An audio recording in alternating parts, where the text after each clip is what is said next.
লেখা জয় বিভূমিশা বলে একটি শ্রুতি নাটক আপনাদের কাছে পরিবেশন করতে চলেছি।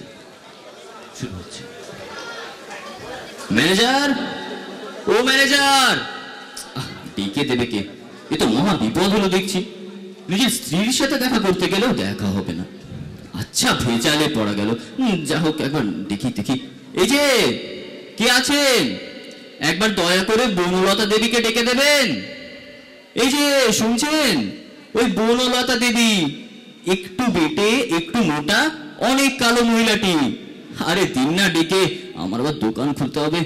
কি যন্ত্রণাতে পড়লাম। ছেলে পুলে সংসার ছেড়ে তিনি চলে এলেন মহিলা সমিতিতে। সমিতি তো নয়, যেন গোষ্ঠীর পিণ্ডি।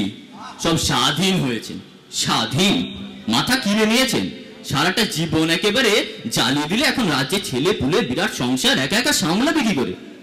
মেয়ে ছিল তো নয়, যেন মা মনসার বাহন। ছবল মারছে তো মারছে। তোমার কি ব্যাপার এখানে? কি জন্য আসা হয়েছে?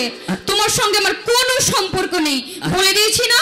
আরে এই কিরকম কথা ভাই? এতদিন পরে দেখা হলো, কোন একটু নরম সুরে কথা বলবে না? সে নয়, এ কি ব্যবহার তোমার? ঝেটার বাড়ি তোমার এমন মলায়েম কথার মুখে।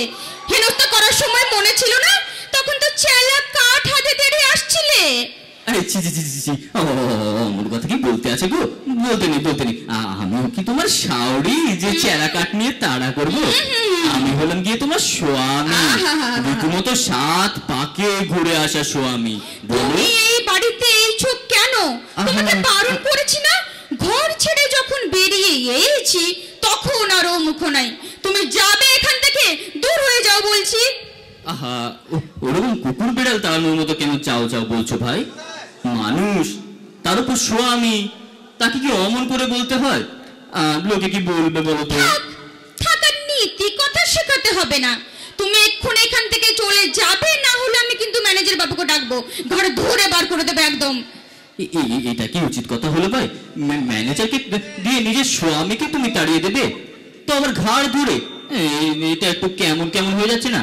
আমি তোমার কোনো কথা শুনতে চাই না। তুমি যাবে কিনা? যাবো কি যাবো কি, এক্ষুনি যাবো। তবে একটা কথা বলা ছিল। মানে কি কথা বলো তো? চটপট বলো, চটপট বলো। বলি বলি বলি বলি বলি কি কি যেন বলবো। হ্যাঁ হ্যাঁ, তুমি সেই বলেছিলে না, কানে ভারী ভারী সোনার দুল মাখড়ি তুমি পড়তে পারো না, তাই তোমার জন্য না দুটো হালকা হালকা সোনার বেলকুড়ি কিনে এনেছি গো বনলতা সুন্দরী। নুরো চেলেছি তোমার ওই বেলকুড়ের মুখে। সারা জীবন ঝাঁটা লাথি মেলে বেলকুড়ি দেখাতে এসেছে। যাও, চলে যাও, চলে যাও এখান থেকে বলছি। আরেকটা কি যেন কথা বলেছিল। আবার কথা? হ্যাঁ হ্যাঁ, তুমি সেই বলেছিলে না, মোটা কস্তাপার শাড়ি তুমি আর পরতে পারো না। অনেক বুকে বেজেছিল গো সোনামণি, তাই অনেক খুঁজে দুটো খড়কে দূরে কিনে রেখেছি তোমার জন্য, হালকা দেখে। তুমি পরবে না বলো? জন্মভূত দুটো মোটা মোটা লাল পাড় শাড়ি পরে এখন খড়কি দূরে দেখাচ্ছেন হালকা। যাও, চলে যাও বলছে এখান থেকে। আরো কিছু এনেছি গো বনলতা সুন্দরী, গন্ধ সাবান, ফুলের তেল। কি করেছে তোমার এই ফুলের তেল? তুমি যাবে নাকি আমি ম্যানেজার বাবুকে ডাকবো? এই ম্যানেজার বাবু এ বেটা ছেলে নাকি? না, এ সহ্য করা যায় না।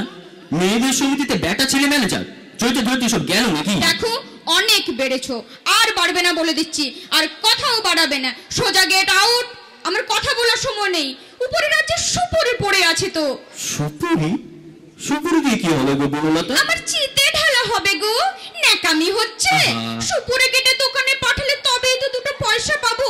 সমিতির খরচা দেবো কি করে? ও, তাহলে সবাই বুঝি উপরে সুপুরি কাটছে? ভারী চমৎকার ব্যবস্থা তো। মরণ চমৎকার ব্যবস্থা গো।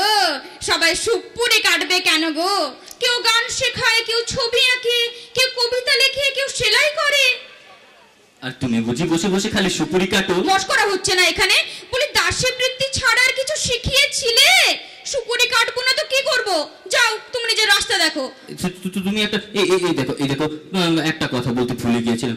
জানো তো, তোমাকে এতদিন দেখার পর না বুকের ভিতরটা কেমন হাপুস হুপুস হাপুস হুপুস করছে জানো তো। আসল কথাটাই তো তোমাকে বলতে পারছি না। বলবো বনলতা? চটপট বলো। আমার কি কথা? মানে এই খেলতে পড়ে গেছে। কি হয়েছে? মানে ওই চা করতে গিয়ে না খেলতি পুরোপুরি পুড়ে গেছে, অমন বেগুনের মতো রং একেবারে কালি হয়ে গেছে গো। তুমি কোথায় মরতে গিয়েছিলে তখন? মেয়েটাকে মারবার ধান্দা করেছিলে না? আরো আরো একটা কথা আছে, আবার? আমার বুকের ভেতরটা কাঁপছে বলতে গেল গো বনলতা। বলি, হ্যাঁ, তোমার তোমার মানিকচাঁদ না গাছ থেকে পড়ে গিয়ে হায় রে। একেবারে হাড় ভাঙা দ হয়ে গেছে গো। তুমি তখন কোথায় ছিলে? হাড় হাবাতে ড্যাকরা ও আমার মানিকচাঁদ, তোর কি হলো রে? ওরে মা খেন্তি, তোর বিয়ে হবে কেমন করে? ও গো গো গো, আমার কি সর্বনাশ হলো গো। আরো আছে, আরো আছে, একটা কথা আমি লজ্জায় বলতে পারিনি, আমার বিবমিশা হয়েছে। কি মিশা? বিবমিশা ভয়ঙ্কর অসুখ, ভীষণ খারাপ, মানুষ মোটে বাঁচে না, কোনো কিছুতেই মন থাকে না। বিবমিশা নাম শুনিনি তো। শুনবে কি করে বনলতা, অসুখটা তো নতুন বাজারে বেরিয়েছে। হ্যাঁ, আমারই প্রথম হলো। হায় কাউকে হায় ভালো লাগে না হায়। জানো, নিজের স্ত্রীকেও ভালো লাগে না, শুধু অন্যের স্ত্রী দেখতে ইচ্ছে করে জানো বনলতা। কি? অন্যের স্ত্রী দেখতে ভালো লাগাচ্ছি? লাগাচ্ছি তোমাকে ভালো, মুখে নুরো জ্বেলেছে এমন পরের স্ত্রীর। নিজের ছেলে মেয়েকে মারার ধান্দা করে এখন বিবমিশা দেখাচ্ছে। চলো চলো, এক্ষুনি বাড়ি চলো, এক্ষুনি বাড়ি চলো বলছি। তুমি যাবে, কিন্তু আমার যে বাড়ি যাওয়ার একটু ইচ্ছে নয় গো। আমার যে বিবমিশা হয়েছে গো। হওয়াচ্ছি বিবমিশা, আগা পাঁচতলা ঠ্যাঙ্গালে বিবমিশা বাপ বাপ বলে পালাবে। আমার নামও বনলতা সুন্দরী, পরের স্ত্রী ভালো লাগা লাগাচ্ছি। দাঁড়াও ম্যানেজার বাবু, ও ম্যানেজার বাবু, আমি চলে যাচ্ছি। আমার বাড়িতে খুব বিপদ হলো গো, আমার স্বামীর বিবমিশা হয়েছে, আর বাঁচবে না বোধহয়। আমি চললাম চললাম ম্যানেজার বাবু, সেক্রেটারি দিদিকে একটু বলে দিও, পরে এসে জিনিসপত্র সব নিয়ে যাব। ওরে খেন্তি রে, তোর বিয়ে হবে কেমন করে মা? ওরে আমার মানিকচাঁদ, মানিকচাঁদ তোর কি হলো রে? দাঁড়িয়ে আছো কেন? চলো চলো, শিগগিরই চলো বলছি, বিবমিশা হওয়াচ্ছি তোমার। বিবমিশা চলো চলো, বাড়ি চলো বলছি, বিবমিশা হওয়াচ্ছে। নমস্কার। নমস্কার।